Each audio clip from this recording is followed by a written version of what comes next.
So there's a lot of talk about political corruption and scandals today, and I want to talk about the one that is very specific to Kansas. This scandal is so big that it basically changes the way that we choose Supreme Court justices in the state of Kansas to this day. It's referred to as the triple play. So this guy right here, his name is Fred C. Hall. Fred was the governor of Kansas.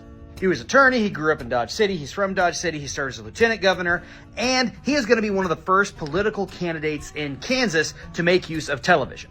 He buys airtime on WIBW, KAKE, and a whole bunch of other different stations all throughout the state.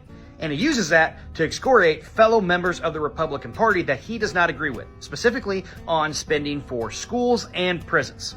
Hall was not popular amongst the Republican Party in Kansas for that and other reasons as well. So when he's running for renomination for governor, he doesn't win the nomination. Hall is still looking for a way to stay in power. And he comes up with an idea.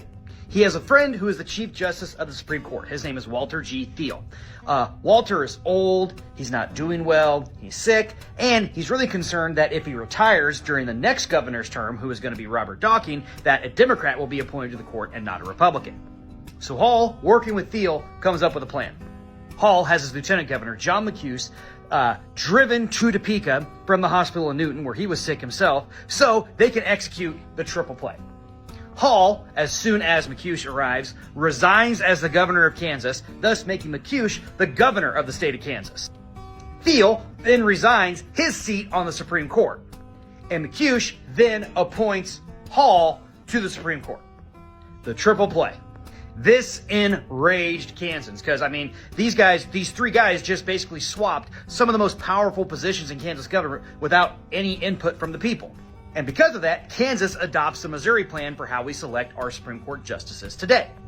A group of lawyers in the state get together, the governor appoints members of a committee, they come up with 3 names of lawyers and judges who are in good stand in the state, and then the governor picks one of those to be that, thus eliminating the chances of that kind of corruption happening again. There are calls to end that system, but yeah, that's the reason that we have it. So that's the reason why the triple play exists in Kansas, as it were. So there you go. Have a great day, everybody. Peace.